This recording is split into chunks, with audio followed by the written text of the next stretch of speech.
அன்பு நண்பர்களுக்கு என் இனிய வணக்கம்.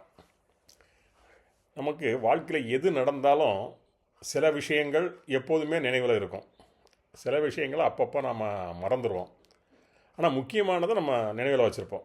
அதே மாதிரி பள்ளிக்கூடத்தில் நம்ம படிக்கும்போது நம்ம ஆசிரியர்கள் ரொம்ப முயற்சி எடுத்து நமக்கு நல்ல அறிவுரைகள், நல்ல பாடம் எடுக்கிறது எல்லாம் அவங்க பண்ணுவாங்க. அதனால் அவங்க என்றென்றும் நம்முடைய நினைவில் இருப்பார்கள். நான் படித்தது பாளையங்கோட்டையில் உள்ள பிரபலமான புகழ்பெற்ற தூய சவேரியார் உயர்நிலைப்பள்ளி. அதில் எனக்கு 9th to 11th வரைக்கும் தலைமை ஆசிரியராக இருந்தவர் ரெவரண்ட் ஃபாதர் ஜேஎம் லூதராஜ் அடிகளார். அவங்க எனக்கு 11th ஸ்டாண்டர்டில் அவங்க எனக்கு கிளாஸ் டீச்சர். அது நம்ம கிளாஸ் டீச்சர்னா அவர் தான் அந்த வகுப்புக்கு பொறுப்பு. ஆங்கில பாடத்தை அந்த கிளாஸ் டீச்சர் எடுப்பார். அதுதான் ஒரு அடையாளம். ஸோ எங்களுக்கு கிளாஸ் டீச்சராக ஃபாதர் லூதராஜ் அடிகளார் அவர்கள் எங்களுக்கு இருந்தார்கள்.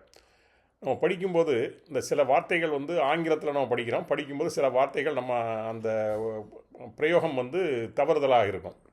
நம்ம பொதுவாக இப்போ கூட தான் நம்ம பொதுவாக என்ன பண்ணோம்னா, நீங்கள் எப்படி போகிற அப்படின்னா நடந்து போகிறேன் அப்படின்னு சொல்கிறதில்ல. இங்கிலீஷில் சொல்லாமல் என்ன சொல்லுவாங்கன்னா, நான் பை வாக்கு தான் போகிறேன் அப்படின்னு நம்ம சொல்லுவோம். நிறைய பேர் நம்ம சுற்றியுள்ளவர்கள் அப்படி தான் சொல்கிறாங்க. ஆனால் என்னுடைய தலைமை ஆசிரியர், அந்த ஆங்கில ஆசிரியர் அந்த அடிகளார் அவர்கள் எங்களுக்கு என்ன சொல்கிறாங்கன்னா, அப்படி சொல்வது தப்பு, பை வாக்குன்னு சொல்லக்கூடாது, ஐ வெண்ட் ஆன் ஃபுட் அப்படின்னு சொல்லணும் அப்படிங்கிறத அழுத்தந்திருத்தமாக அவர் சொல்லிக் கொடுத்தாரு. அது இன்றைக்கும் எனது நினைவில் நன்றாக பதிந்திருக்கிறது. அதுக்கப்புறம் நம்ம சில உறவினர்கள் நமக்கு இருக்கும்போது வேறு யார்ட்டையாவது அறிமுகப்படுத்தும் போது இவர் எனக்கு ரிலேஷன் அப்படின்னு சொல்லுவோம். வேறு யார்ட்டையும் சொல்லும்போது எங்கள் ரிலேஷன் அங்கே இருக்காங்க, மெட்ராஸில் இருக்காங்க, மும்பையில் இருக்காங்க, டெல்லியில் இருக்காங்க அப்படின்லாம் சொல்லுவோம். அப்படி ஒரு முறை சொல்லும் பொழுது தலைமை ஆசிரியர் என்னை திருத்தினார். ரிலேஷன் அப்படின்னு சொன்னால் அது கூட அர்த்தம் வேறு, அப்படி சொல்லக்கூடாது. நமக்கு ஒரு உறவினர் இருக்கார்னா அவர் என்னோட ரிலேட்டிவ் அப்படின்னு சொல்லணும் அப்படின்னு ஃபாதர் சொல்லியிருக்கார்.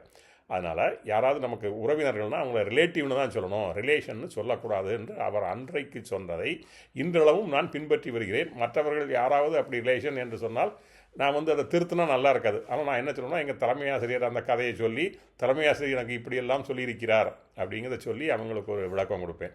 ஸோ அந்த ஆசிரியர்கள் சொல்லி கொடுத்தது நல்ல விஷயங்கள் என்றென்றும் நமது மனதில் இருக்கின்றது. அதை வைத்து நாம் நன்றாக நமது வாழ்க்கையில் முன்னேற எத்தனையோ அறிவுரைகள் கூறியிருப்பார்கள். அத்தனை அறிவுரைகளையும் ஏற்று நம்முடைய வாழ்க்கையில் நாம் முன்னேறி செல்ல வேண்டும். 2 உதாரணத்துக்கு தான் நான் இதை சொன்னேன். நன்றி, வணக்கம்.